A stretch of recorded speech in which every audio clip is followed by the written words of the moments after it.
मित्रांनो, आज आम्ही चाललो आहोत कणकवलीवरून आमच्या गावी मालवणला आणि नेहमीसारखीच आम्ही सवासाची एस टी बस पकडली आहे आणि ही एस टी बस आता आमची आचरा मार्गे मालवणला निघाली आहे.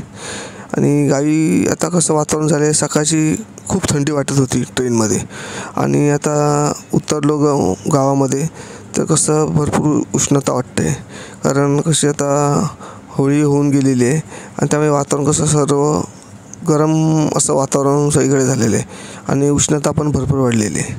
आणि सर्वात महत्त्वाची गोष्ट म्हणजे यावर्षी आंब्याचं प्रमाण हे भरपूर कमी आहे आणि कसं एक वर्ष आड करून आंबा जास्त असतो तर एक वर्ष आड करून आंबा कमी असतो. आमच्यासमोर बघा एक एस टी चाललेली आहे देवगड मालवण आणि ती आमच्या पुढे चाललेली आहे.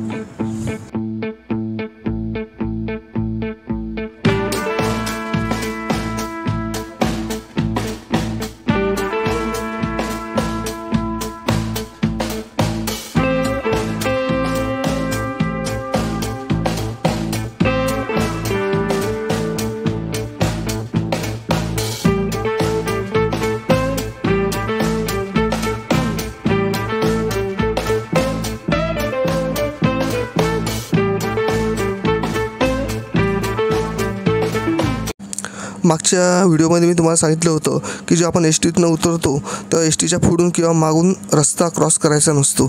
आता बघा ही शाळेतली मुलं तीच चूक करत आहेत. ते एस टीतनं उतरले आणि एस टीच्या मागून रस्ता क्रॉस करत आहेत, पण त्यांना समोरून येणारी एस टी दिसत नाही. ते रस्त्याच्या मागच्या दिशेने पाहत आहेत पण समोर येणारी एस टी त्यांना दिसत नाही आणि या चुकीमुळे कसा अपघात होतो आणि ह्या साध्या साध्या गोष्टी आपण लक्षात घेत नाही.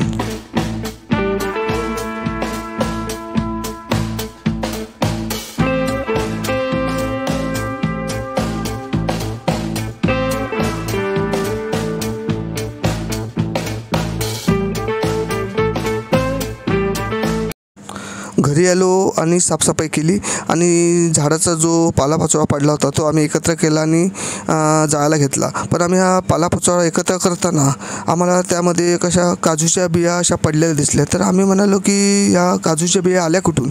नंतर आमच्या लक्षात आलं की आमच्या इथे जे आमचं नारळाचं झाड आहे त्या झाडावर वटवाघळं बसतात आणि वटवाघळाचं एक वैशिष्ट्य असतं, झाडं किती पण असू दे त्यांना जे एक चांगलं झाड म्हणजे असं वाटतं त्या झाडावर बसून ते फळं खात असतात. आणि आमच्या झाडावर ही वटवाघळं रात्रीची येऊन बसतात आणि त्यांनी काय केलं, काजूची बोंडं असतात ती कशी दुसऱ्या झाडावर कुठची पिकलेली बोंडं असतात काजूची ती त्यांनी तिकडून काढली आणि आमच्या झाडावर बसून त्यांनी ती खाल्ली. त्यामुळे झाडाखाली आम्हाला या काजूच्या बिया पडलेल्या सापडल्या.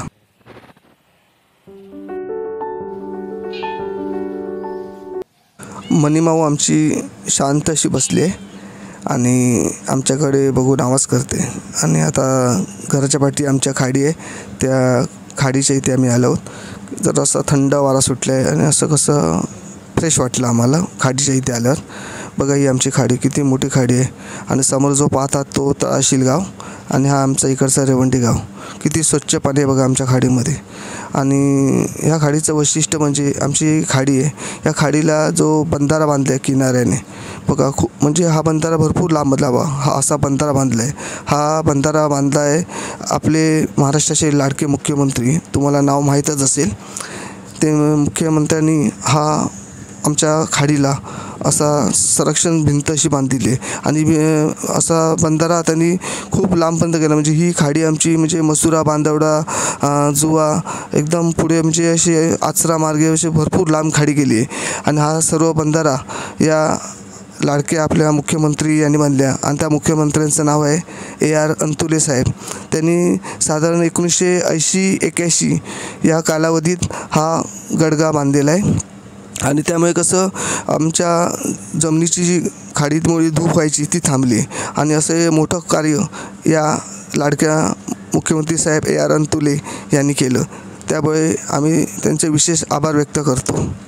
आणि हे बघा, हे जे पाहत आहेत आपण ह्याला कालवा बोलतात. म्हणजे जे आता हे दगडी होते त्या पलीकडच्या गावात नेताना त्या होडीमधून हे दगडी पडले आणि आता हे कसं वर्षानुवर्षे दगडी इथे पडल्या होत्या आणि त्याला हे जे हे बघा पांढरं दिसतं ह्याला कालवा म्हणतात आणि ह्याचं जे मांस असतं ते अप्रतिम असतं आणि ह्या मांसापासून अशी सुंदर अशी म्हणजे सांबार केलं जातात, म्हणजे त्याला आमटी म्हणतात.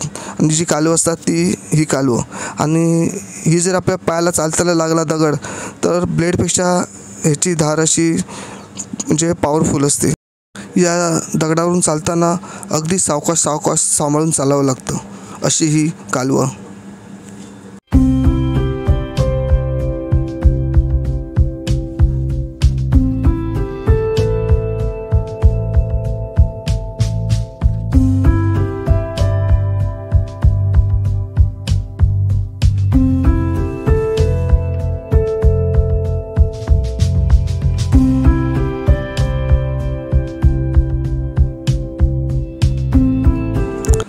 आता आम्ही नुकतेच प्रवासातनं गावी उतरलो.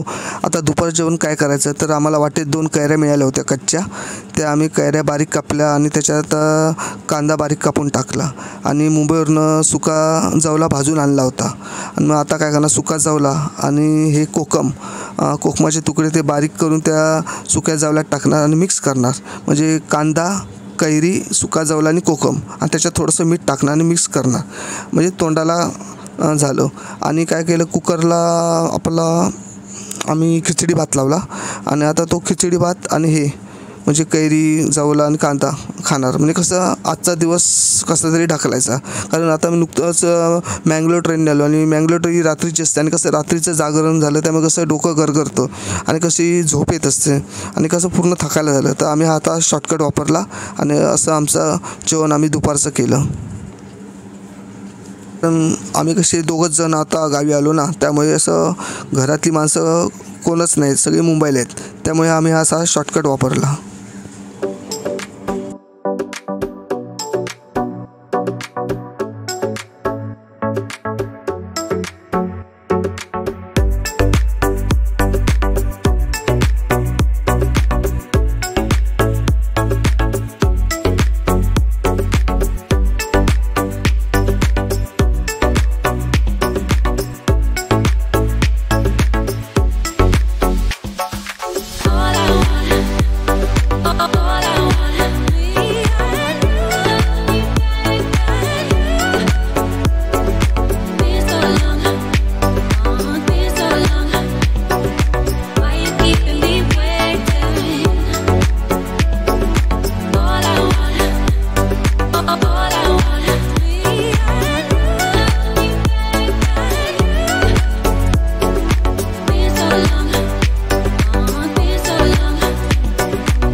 आता दुपारचं जेवण झालं की आम्ही थोडा आराम करणार आणि आम्हाला मावशीने तिच्या घरी बोलवलं आहे.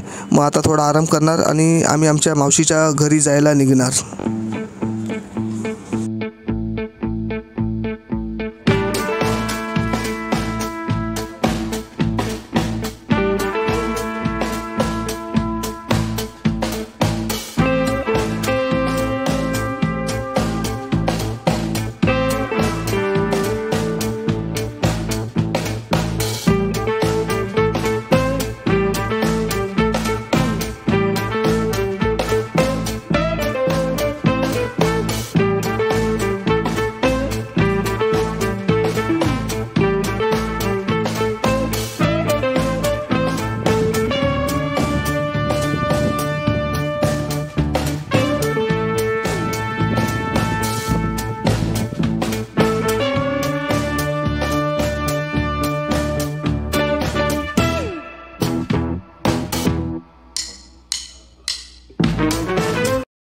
आम्ही आता एस टीने तोंडवळी फाटा इथे उतरलो आणि मावशीच्या घरी जाणार होतो, पण वाटेत आम्हाला हे स्वामी समर्थ यांचं मंदिर दिसलं.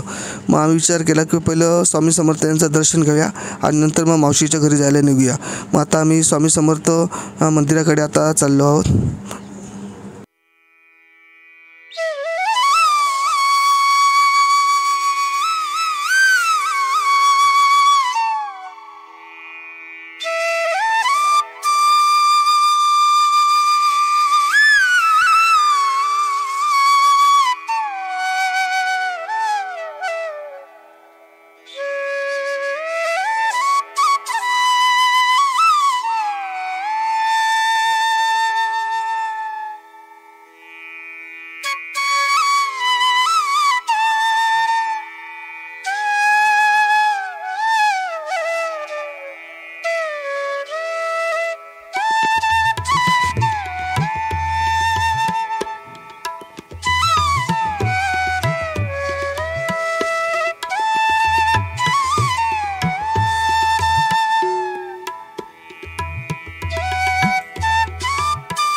आता दुसरी एस टी पकडून आम्ही मावशीच्या घरी जायला निघालो.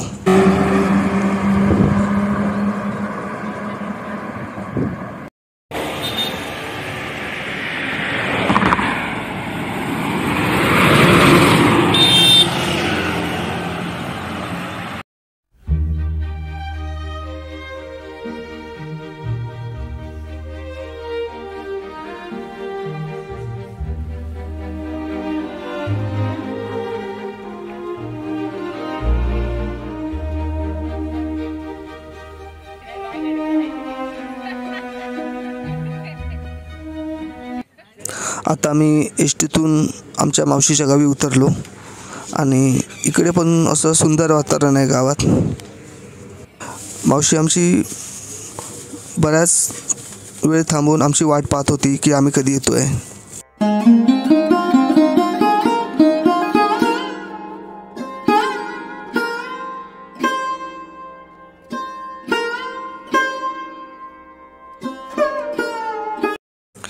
काजूच्या बागेत फिरताना एकदम प्रसन्न वातावरण वाटत होतं.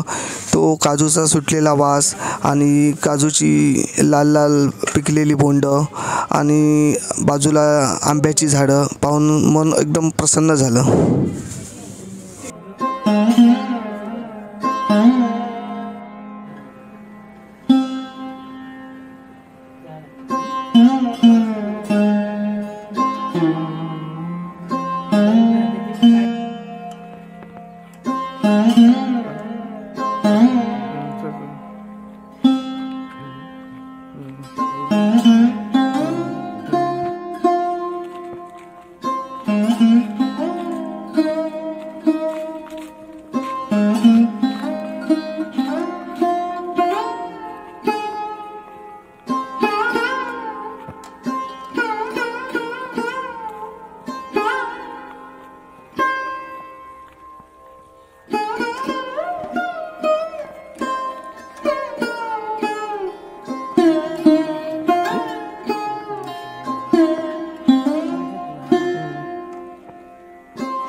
आपण जे समोर आंब्याचं झाड पाहतात ते या झाडाचं वैशिष्ट्य म्हणजे या झाडाचे आंबे आपले आदरणीय माननीय श्री शिवसेना प्रमुख बाळासाहेब ठाकरे यांनी या झाडाचे आंबे खाल्लेले आहेत.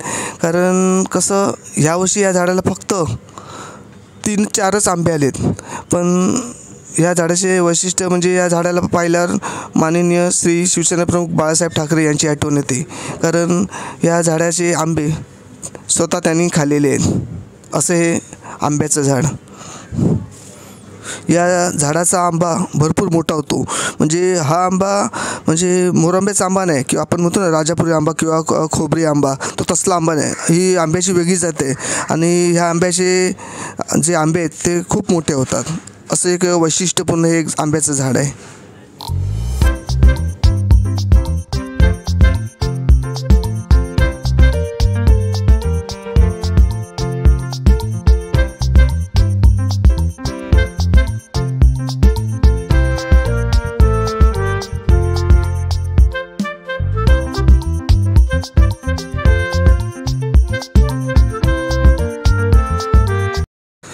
हे बघा, आपण जेव्हा झाडाचा चिकू काढतो तेव्हा तो जुना आहे की कोळा कसा समजायचा, तर बघा हा समोर चिकू दिसतो आणि या चिकूच्या बघा खालच्या बाजूला असं टोक दिसतंय बघा, असं काट्यासारखं टोक दिसतं. जर असं टोक दिसलं तर तो झाडाचा चिकू काढायचा नाही, कारण तो चिकू कोवळा असतो. आणि ज्या चिकूला हे असं खाली टोक आहे बघा काट्यासारखं, ते नसतं, तो चिकू काढायचा. कारण कसा तो चिकू परिपक्व झालेला असतो. त्यामुळे जर तुम्हाला चिकूची जर माहिती नसेल तर ही माहिती तुम्ही लक्षात घ्या.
तसं ह्यावर्षी बघायला गेलं तर आंबा भरपूरच कमी आहे. म्हणजे आंबा, काजू, नारळ भरपूर कमी आहेत. आणि काजू असा म्हणजे त्याला एक विशिष्ट प्रकारचा आजार आला आहे. म्हणजे काजूची बोंडं मोठी होत नाही, अशी बारीक होतात आणि कशी बावतात तशी ती काजूची बोंडं होतात. म्हणजे हा नवीनच असा आजार पहिल्यांदाच असा कोकणात आलेला आहे. आणि यावर्षी आंबा बघायला गेला तर 100रातला 10%च आंबा आहे. म्हणजे कोकणात म्हणजे तुम्ही जे रत्नागिरी सिंधुदुर्गापासून बघायला गेलात तर फक्त 10% आंबा आलेला आहे. म्हणजे आंबा आणि काजू, म्हणजे यावर्षी आंबा आणि काजू भरपूर कमी प्रमाणात आहेत. आणि आता मुंबईत हापूस आंब्याची किंमत म्हणजे 1 डझनला 1000 ते 1100 रुपये 1 डझन आंब्याची किंमत आहे. आणि तो आंबा पण बघाल तर तो आंबा हापूस आंबा असं पण वाटत नाही, एकदम छोटं फळ आहे. म्हणजे जसं आपला चिकू असतो त्या प्रकारचे आंबे आहेत.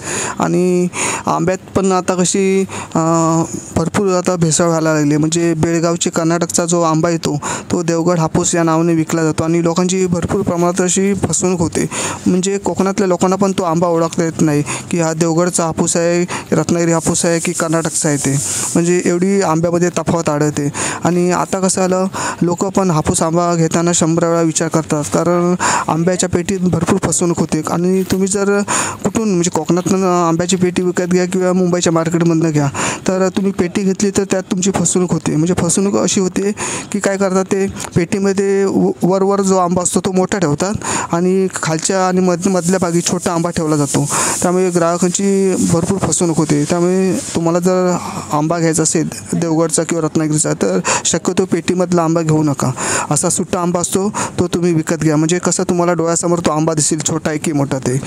आणि दुसरी गोष्ट म्हणजे आता आंबे जे असतात ते खरं परिपक्व हे मेच्या 10-15 तारीखच्या मानाने आंबा खरा म्हणजे हापूस आंबा परिपक्व होतो. पण हे आता लोक काय करतात कोकणातली पण म्हणा तर एप्रिलच्या एंडिंगपर्यंत म्हणजे एप्रिलच्या 20-25 तारीखपर्यंत सगळे आंब्याच्या बागा खाली होतात म्हणजे झाडावरचे आंबे काढतात आणि म्हणजे बाहेर आंबा पाठवला जातो. म्हणजे आंबा तो एक्सपोर्ट केला जातो. पण कसं तो आंबा कोवळा आंबा असतो आणि तो कोवळा आंबा असल्यामुळे काय होतं तुम्ही जेव्हा हापूस आंबा विकत घेता आणि जो आंबा जेव्हा कापता तर तो आंबा कसा काळपट दिसतो आणि कसं काय आंब्यामध्ये कसा आंबा बाहेरून चांगला दिसतो आणि कापलात तर आतमध्ये कसा पांढरा कापूस असतो. कापूस म्हणजे त्याला कोकणात लाशा बोलतात. आणि आतमध्ये आंब्याचा कापूस कशामुळे होतो तर हे काय करतात जे दलाल लोक असतात ते आंब्याच्या बागा कोकणातनं 5 वर्षाच्या करारासाठी विकत घेतात आणि आंबे काढून झाले की आता जून महिना येणार. मग जून महिन्याला काय करतात ते आंब्याच्या झाडाच्या मुळावरती कल्टर वापरतात आणि हे कल्टर आंब्यासाठी भरपूर घातक असतं. त्यामुळे काय होतं दरवर्षी आंबा येतो आणि आंब्याचा नियम कसा असतो 1 वर्ष आड करून आंबा असतो झाडाला. म्हणजे हा निसर्गाचा नियम आहे. पण कल्टरमुळे काय असतो दरवर्षी आंबा येतो पण त्यावर कसं होतं आंब्याची लाईफ कमी होते आणि लाईफ कमी होते आणि जे फळ येतं ते बाहेरून चांगलं दिसतं. पण आतमध्ये जर तुम्ही आंबा कापलात तर तो कापूस असतो तसा आंबा आतमध्ये कापसारखा दिसतो. ते हे कल्टर वापरतात म्हणून. अशा प्रकारे कोकणातल्या आंब्याची आता म्हणजे संपूर्ण अशी वाट लागत चाललेली आहे आणि कोकणाच्या हापूस आंबा आहे ते घेताना लोक खूप वेळा म्हणजे 100 वेळात विचार करतात आंबा घेऊ की नको. कारण हे अशा आंब्याच्या असं म्हणजे आंब्याला जे चांगलं खत मिळत नाही आणि कसं केमिकल्स म्हणजे रासायनिक खतं वापरली जातात. त्यामुळे आंब्याचं हे भरपूर कोकणात नुकसान होत चाललं आहे. पहिलं कसं बघा घरामध्ये समजा आंबे आपण पिकत ठेवले असतील आणि त्यातला एक जरी आंबा पिकला तर घरात आंब्याचा म्हणजे वास सुटायचा म्हणजे घमघमाट असा वास यायचा. आता बघा तुम्ही आंबे जिथे विकले जातात त्या दुकानात जरी गेलात आंबे सगळे पिवळे धम्मक दिसतात. पण तुम्हाला बघा दुकानात कधी आंब्याचा वास पण येत नाही. एवढे आंबे तुम्हाला पिवळे दिसतात पण आंब्याचा पिकलेला जरासुद्धा तिथे वास येत नाही. का? कारण त्या आंब्याला केमिकलमध्ये टाकून पिकवलेलं असतं आणि केमिकलमुळे काय होतं बघा आंबा जो असतो ना ते तुम्ही आता बघा मुंबईत जे हापूस आंबे विकायला ठेवतात ते पिवळे धम्मक दिसतात सर्व आंबे. पण ते आंबे कसे असतात बघा 15-20 दिवस झाले तरी तसे दिसतात. का? कारण ते केमिकलमध्ये बुडून पिकवलेले असतात आणि त्यामुळे काय होतं तो आंबा तो टिकून राहतो.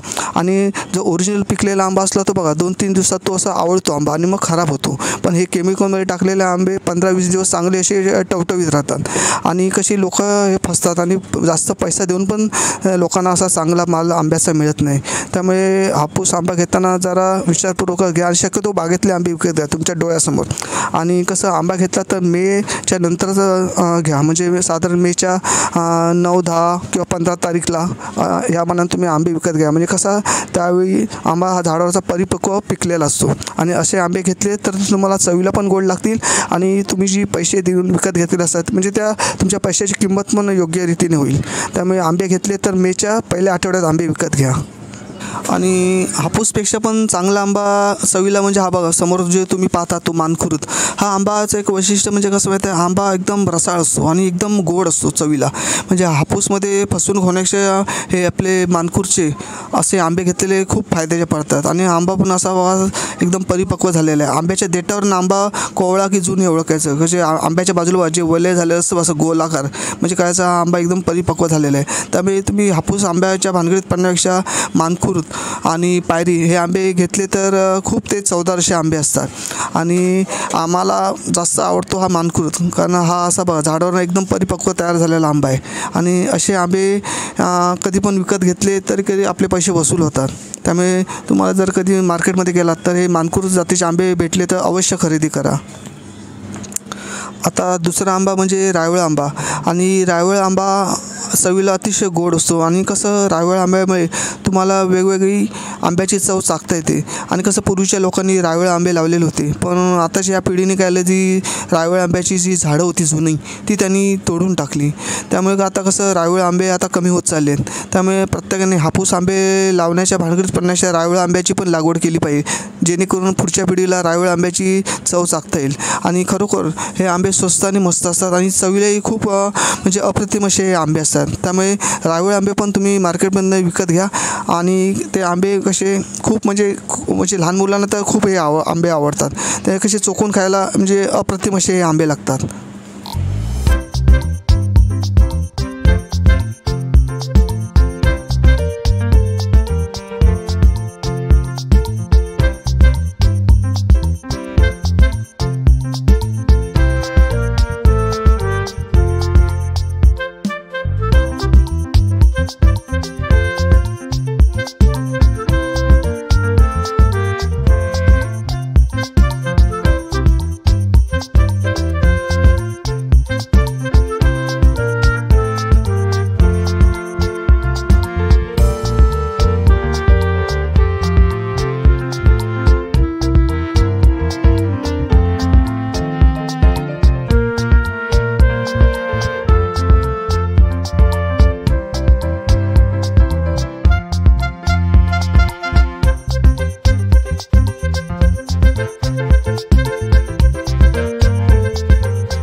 आता आपल्या कोकणात म्हणजे रत्नागिरी, सिंधुदुर्ग जिल्ह्यामध्ये आंब्याच्या ज्या बागा असतात त्यांची राखण करण्याकरता म्हणजे कसं, आंब्याच्या जिथे बागा असतात तिथे माकडे येतात आणि धुमाकूळ घालतात. म्हणजे कच्चे आंबे खाऊन अर्धे टाकतात. त्यामुळे कसं आंब्याचं भरपूर नुकसान होतं.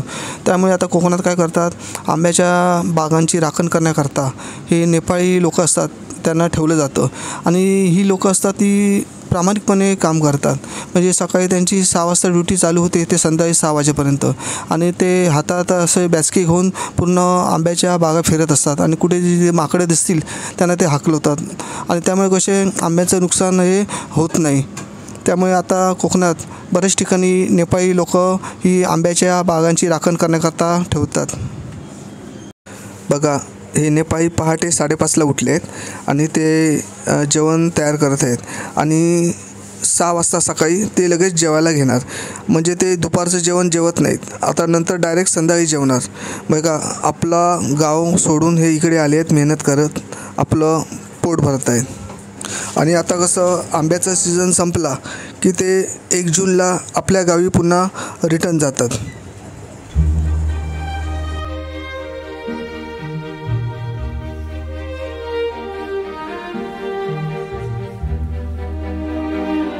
दो टाइम का खाना बनाते कि 1 टाइम का आप खाना बनाते? 2 टाइम का बना रहे हैं. 2 टाइम का. शादू है आपका? फैमिली गाँव में सब? गाँव में है. नेपाल में कौन सा गाँव आपका? हमारा कैलाली जिला है. तैलारी? तैलाली. ओके.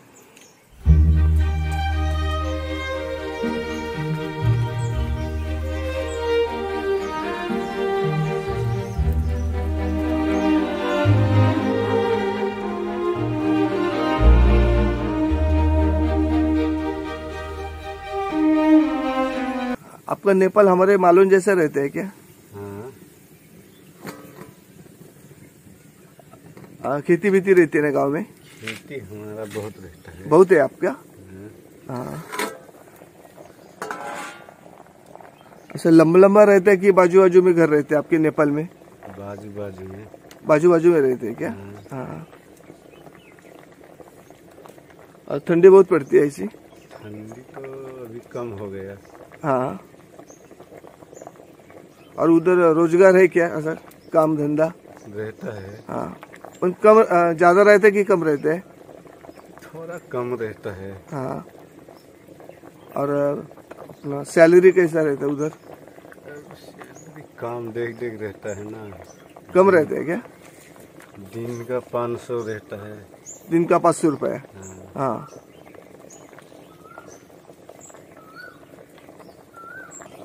आपके नेपाल में क्या क्या क्या ऐसा रहता है वो जरा हमको बताओ। धान होता है, गेहूं होता है, मकई होता है, सरसों का तेल होता है। हाँ। सब्जी लगाते हैं। और खेती ट्रैक्टर से करते हैं क्या आप? ट्रैक्टर से करते हैं। हाँ। और मच्छी रहते हैं हमारे मालवे में, कैसा मच्छी वैसा मच्छी रहता है क्या?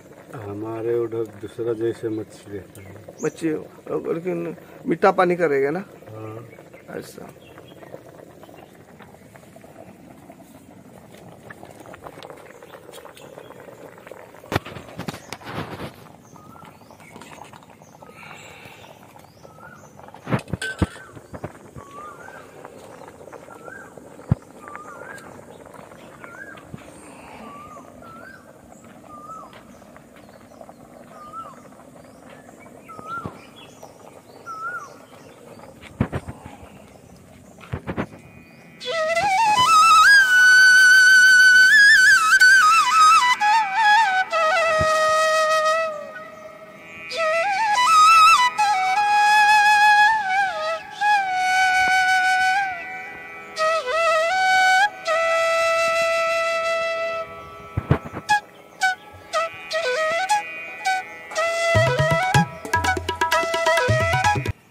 आपल्या कोकणात काय झालं माहीत आहे, माणसं मिळत नाही कामाला.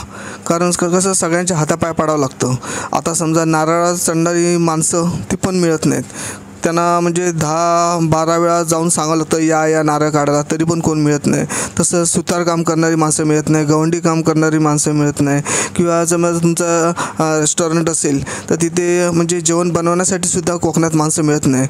त्यामुळे काय होतं, सर्वांच्या हातापाया पडून पण माणसं मिळाल्यामुळे माणूस वैतागतो आणि शेवटी करणार काय. त्यामुळे आता कसं कोकणात ही नेपाळी लोकं आल्यामुळे जरा एक सोयीस्कर झाले आणि कसे प्रामाणिकपणे बिचारी काम करतात. त्यामुळे आता कोकणी माणूस या नेपाळी लोकांना आपल्या बागा राखण्यासाठी आता ठेवायला लागलं आहे.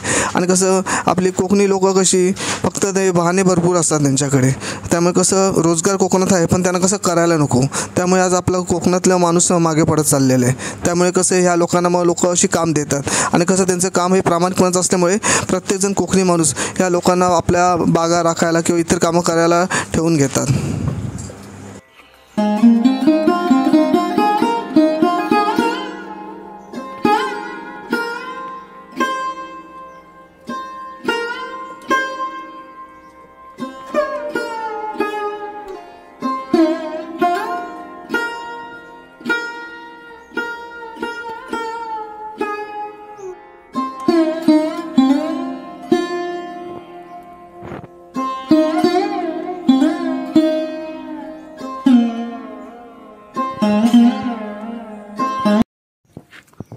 आप अकेले रहते हैं क्या?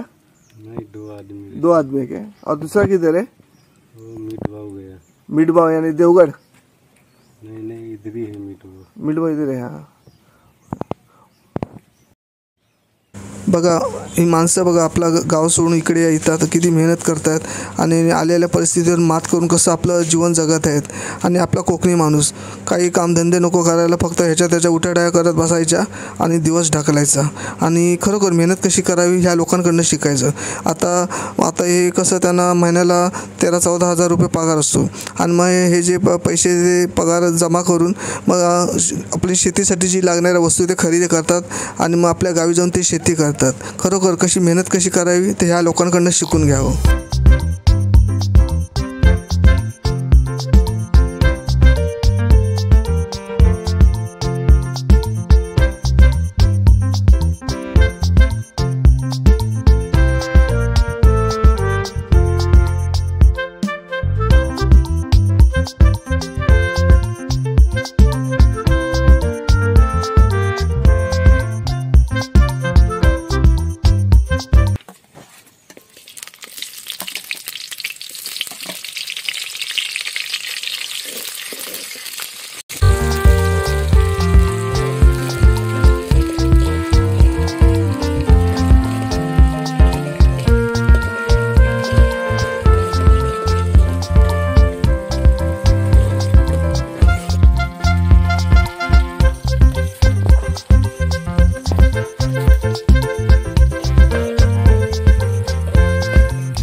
आपका नाम क्या? मेरा नाम विष्णु है। विष्णु।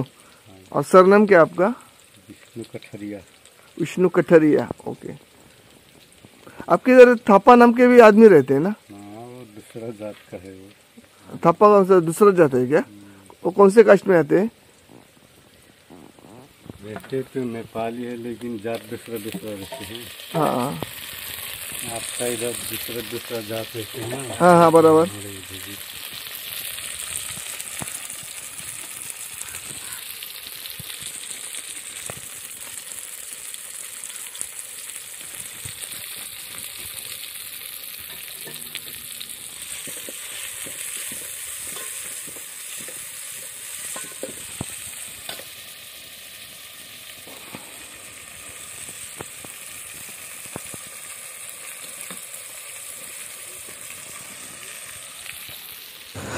नेपाळी लोक असतात ते जेवणामध्ये मीठ हे जास्त वापरतात आणि आपण कसं मीठ कमी वापरतो, कारण कसं मीठ जास्त वापरलं तर कसं ब्लड प्रेशर होण्याची शक्यता असते.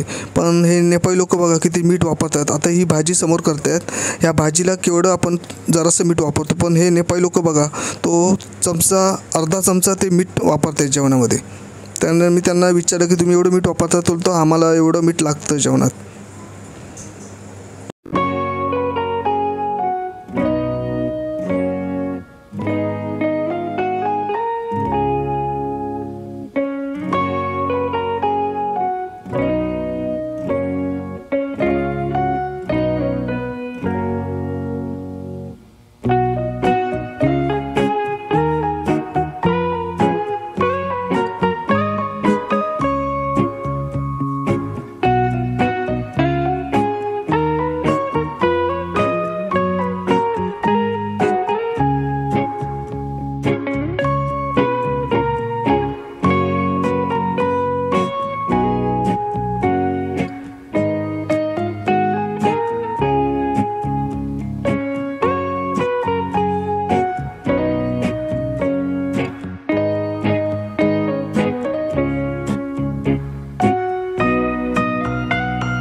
आता आम्ही नाश्ता केला इडली सांबारा, कारण इडल्या पण मस्त मोठ्या मोठ्या अशा केलेल्या होत्या आणि सांबार पण म्हणजे अप्रतिम असं झालं होतं.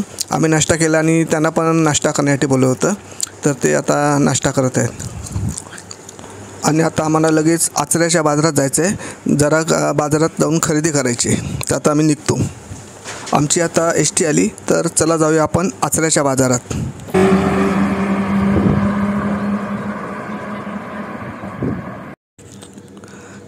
आचऱ्याचा बाजार हा रविवारचा भरतो आणि या बाजाराचं वैशिष्ट्य म्हणजे तुम्ही या बाजारात लवकरात लवकर यायला हवं. लवकरात लवकर म्हणजे 8:30-9पर्यंत या बाजारात हजर व्हायला हवं, कारण या बाजारात ताजी मच्छी मिळते. आणि जर तुम्ही उशिरा आलात म्हणजे 11-12 वाजता जर या बाजारात आलात तर तुम्हाला ताजी मच्छी मिळणार नाही. यासाठी लवकरात लवकर म्हणजे 8:30-9पर्यंत सकाळी तुम्ही या बाजारात हजर व्हायला हवं.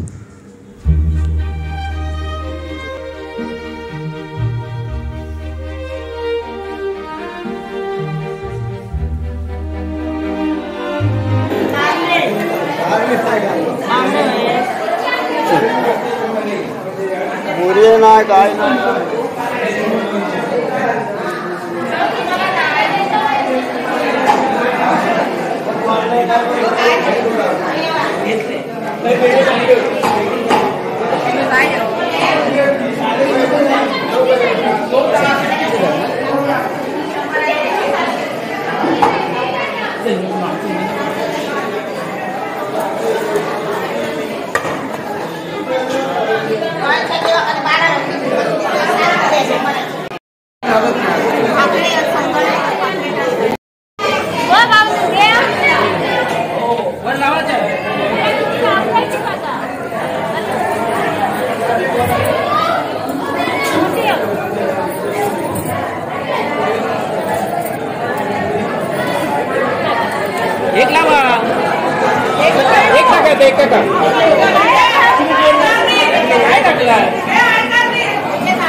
मांजरा घालतात हे घालत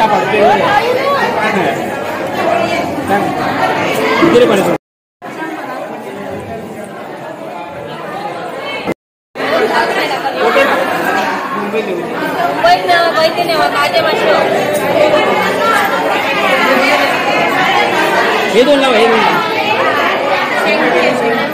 दोन टाकेल एवढे नाही मुंबईत करून नेऊ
बांगडे जेव्हा आपण विकत घेतो म्हणजे सुके बांगडे, तर बांगडे घेताना ही जी साईज आपण समोर पाहतात तेवढ्या साईजचे बांगडे विकत घ्यायचे. म्हणजे काय माहिती आहे, जर तुम्ही मोठे बांगडे जर विकत घेतलात तर काय होतात, त्याला मांदा सुटतो. मांदा म्हणजे असा चिकट चिकट पदार्थ सुटतो आणि ते कसं नंतर खायला चांगलं वाटत नाही.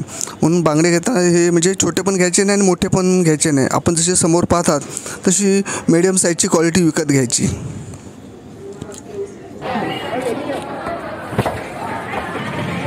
आणि मला पण घ्यायचं. अंडा टाकू चांगलं अजून एक वाटव दे दोघात दोन दोन टाकू ते काय फाटीच नाही दे आता काय आम्ही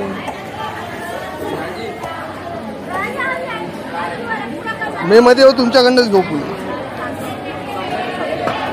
ते पण मला पण घे.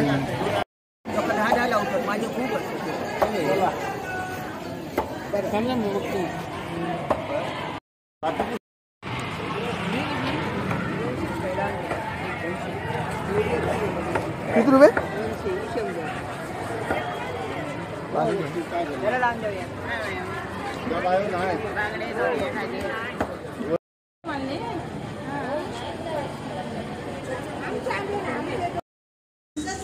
आपण जे समोर पाहतात ते खाडीतले मासे आहेत. बघा किती ताजे मासे आहेत ते. आम्ही या काकींकडनं शेंगट्या म्हणजे शिंगाडा बोलतात तो मासा आम्ही विकत घेतला आणि ते ताजे शेंगट्या होत्या. आणि हे समोर जे पाहतात ते बोईटं आहेत, तांबोशी आहेत आणि हे जे कोकर आहेत, म्हणजे असे हे सर्व दिसतात ते आपले खाडीतले मासे आहेत. त्यामुळे कसं लवकर आले तसे ताजे मासे तुम्हाला विकत घ्यायला मिळतात.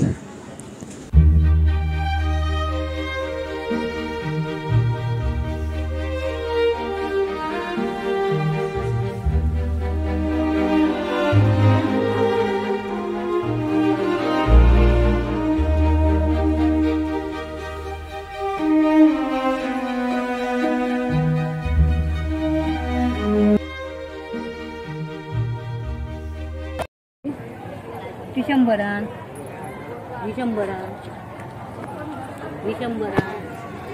एक 100 नाही हे 100 ही 100 आणि शेंगटे 200 बघू वाटत किती शेंगटे आता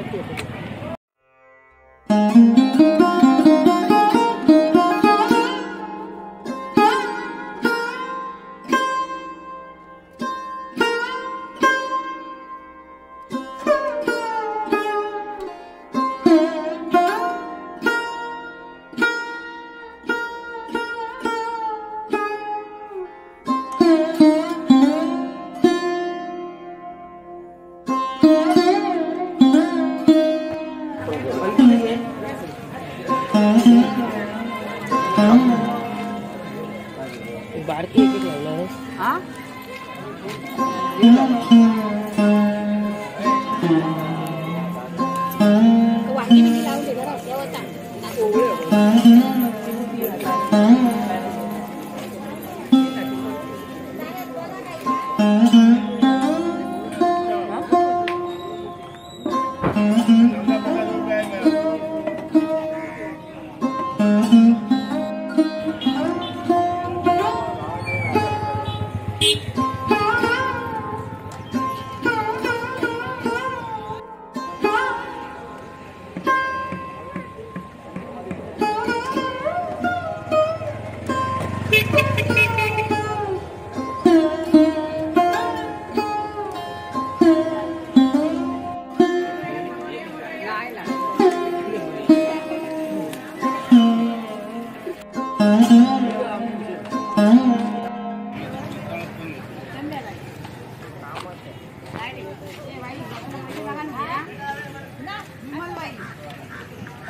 आपण जी समोर कलिंगडं पाहत आहात तशी कलिंगडं विकत घ्यायची, कारण त्या कलिंगडाला बघा असं वरून पीठ लावल्यावर कसं वाटतंय, कारण कशी ही जी कलिंगड असतात ही शेतातनं नुकतीच काढलेली कलिंगड आहेत आणि जी पांढरं पांढरं दिसतं कलिंगडावर पिठासारखं, ती कलिंगडं आवर्जून लगेच घ्यायची.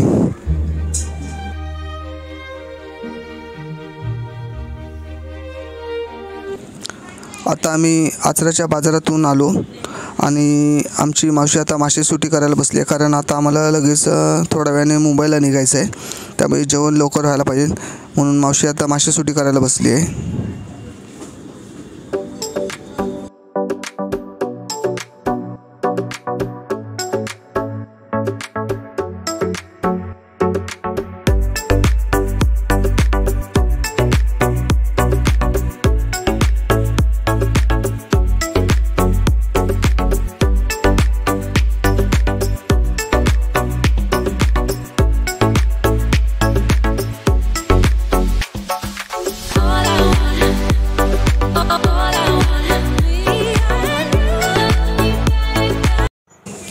आता आमचं जेवण झालं, आता आमची मुंबईला जायची तयारी सुरू झाली आहे. आता आम्ही मुंबईला निघत आहे.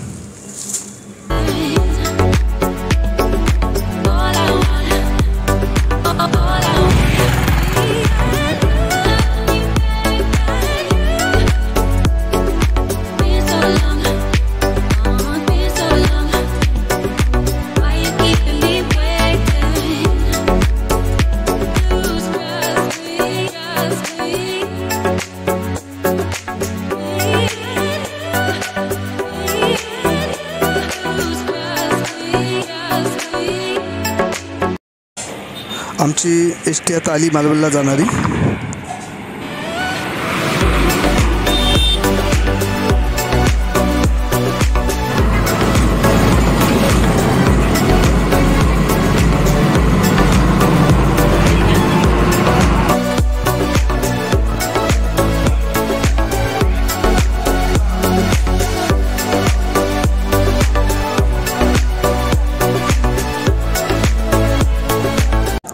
आता आमचा तुतारी एक्सप्रेसचा प्रवास सुरू झाला आहे आणि आता आम्ही ट्रेन पकडून मुंबईला निघालो आहोत.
ते जरा त्याच्यासाठी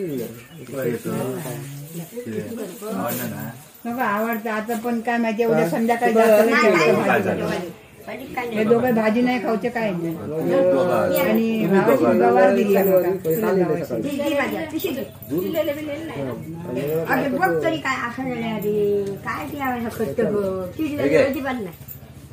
पैसे त्याचे काय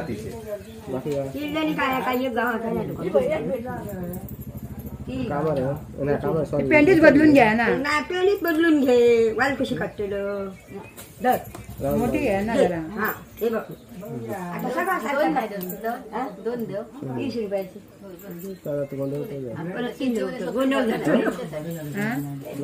तुम्ही नाही खाणार तुमका नाही आवडणार गोंधळ झालं मग 30 दे 30 दे ते 2 घेतले ना नंतर ती गो किती 50 त्याच्याकडे किती माझ्याकडे माझा पैसा माझ्याकडे अगे बाई हे उतरले तो इलो काय 3 करून दे ना ते का नाही आता हे आता ऐक ना ती दोघा बहिणी असतात दे ना आता जास्त नाही येऊची नाही 20 बजेट होते एक पेंडी कशी येते मग सांगते 50 एक पण नाही येऊची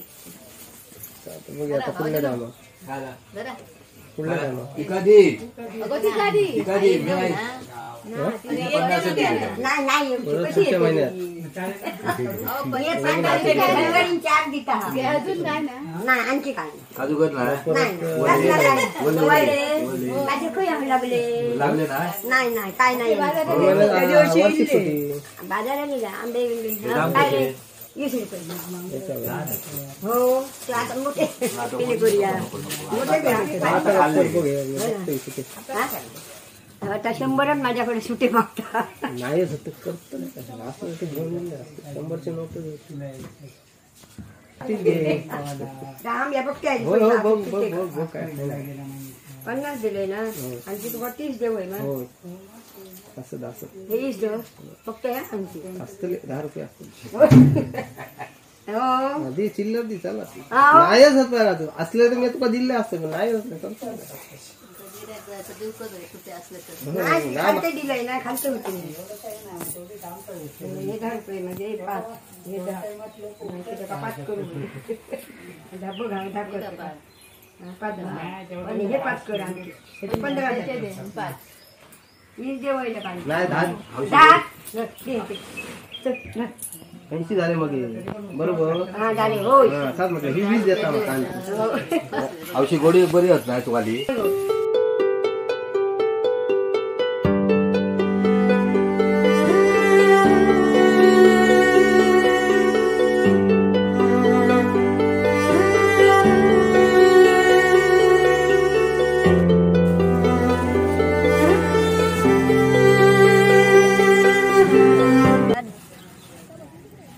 बऱ्या होत जाम गोड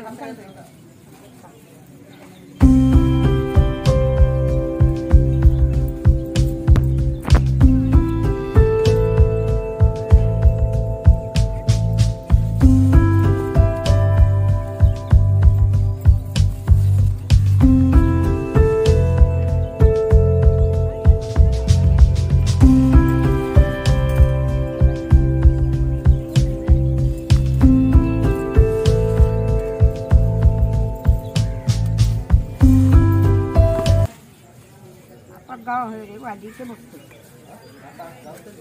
वाडी मापा होय बरे लागले जाम बरे लागले तुला खा बरे आज ना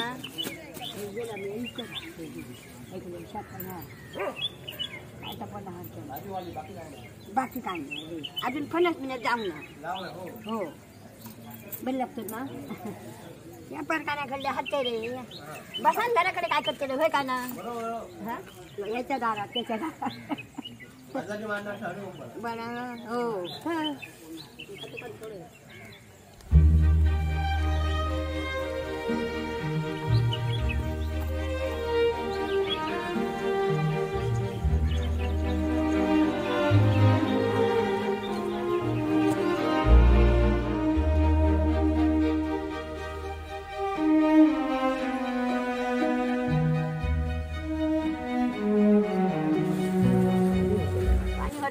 काय तो केलं हो जाय जामाचं पाणी जाता होय हो जामाचं पाणी जाता पाणी नाही जा जमाचा कसं जातं आता हे जमकर आम्ही ह्या काही इलेक्ट्रिक गाडीचे अजून पाणी जाऊन नाही तिथं उद्या जाऊचा चला जी गाडी पडली भगवान पडली उद्या जाऊचा पाणी आमची आता ट्रेन सुटायची वेळ झाली तर पुन्हा भेटू आपण आता पुढच्या व्हिडिओत.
सबस्क्राइब करायला विसरू नका आणि जी बाजूची बेल आयकॉन असेल त्याला नक्कीच दाबा आणि जे आपले नवीन व्हिडिओ असेल त्याला